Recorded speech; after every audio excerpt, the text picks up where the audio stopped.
occurred after the end of the Second World War. Very interesting things happened before that, but I don't want to keep you here until 11 o'clock, so let's cut out part of it. You can get it in this book here, Prohibition of Riba in the Quran and Sunnah. And let me go straight to the end of the Second World War.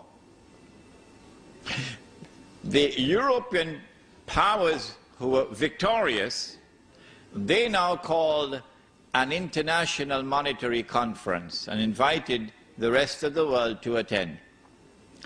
It was held in a place in upstate New York called Bretton Woods.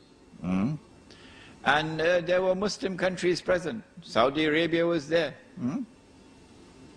It was held in 1944. And out of the negotiations of Bretton Woods emerged the Bretton Woods Agreement, which created a new international monetary system. Two important things were agreed upon at Bretton Woods. Number one, prepare yourself for it.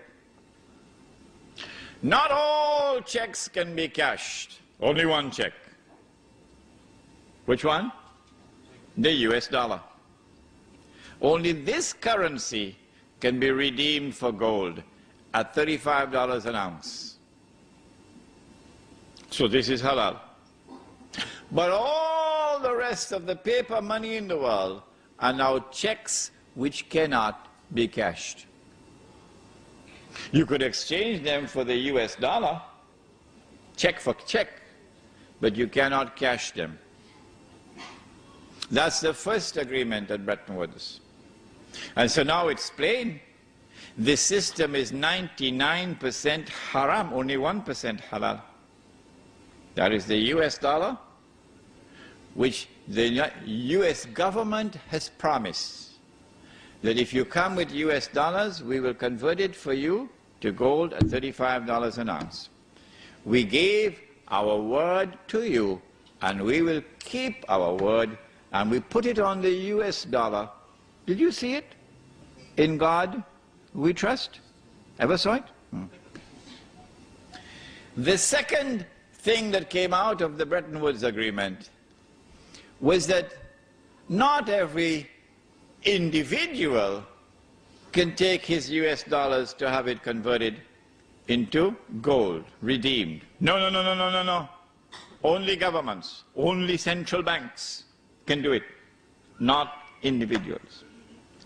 So are we not a part of the market? This system is now 99.9% haram. It is only 0.1% halal, meaning that a government can go to the United States and say, here are US dollars that we have, we want you to redeem it for gold at $35 an ounce. You gave your word, now keep your word. So 0.1% halal. This is the Bretton Woods Agreement. And it lasted from 1944 until 1971. Some of you, I believe, must have been born already by 1971. In 1971, September 1971, the British government, island of Tamim Budari, the British government came in one Friday evening to Uncle Sam. Uncle Sam is the US government, and said, Uncle Sam, we got $3 billion US dollars here. We want to cash these checks. You promised on the Bretton Woods, you promised to do it. $3 billion US dollars to be redeemed into gold at $35 an ounce. Suddenly, Richard Nixon couldn't digest his food anymore. Why? Because he had written more checks than he had money in his account. If I did that, or Sheikh Faiz did that, they would arrest us. But who can arrest Uncle Sam? If he gave the gold to Britain, then Monday morning, who is going to be at the front of the line? Saudi Arabia.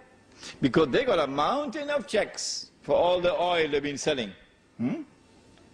And they will say, if the British wanted the gold, we better go and do it quickly.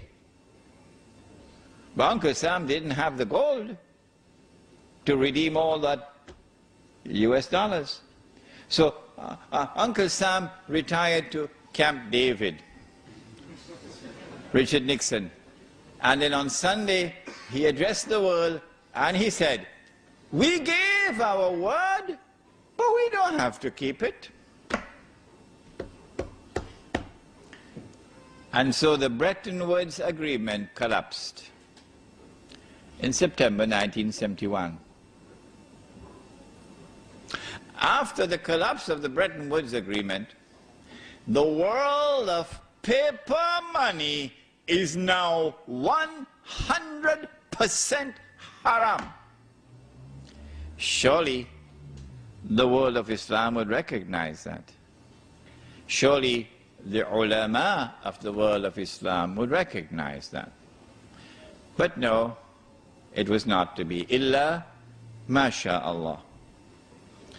It was not to be. Between 1971 and 1973, an ominous thing was happening. From $35 to an ounce, it started to move to 36, 37, 38, 39, 40. And by 1973, it had reached 40. In October 1973, the war took place with Israel. And King Faisal, for whom we always say rahimahullah, imposed an oil boycott on the United States. You remember? And then all the Arab oil producing states, they also joined in the oil boycott. Guess what happened to the US dollar? It collapsed by 400% overnight, from 40 to 160. Why? I ask this question, why? Because of an oil boycott, why should this happen?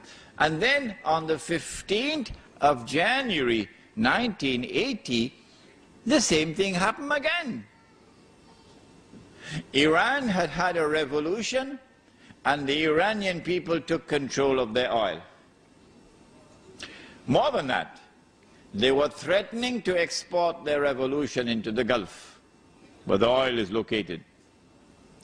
And then at the end of December 1979, the then Soviet Union invaded Afghanistan and took over the country. And Wall Street knew the reason why.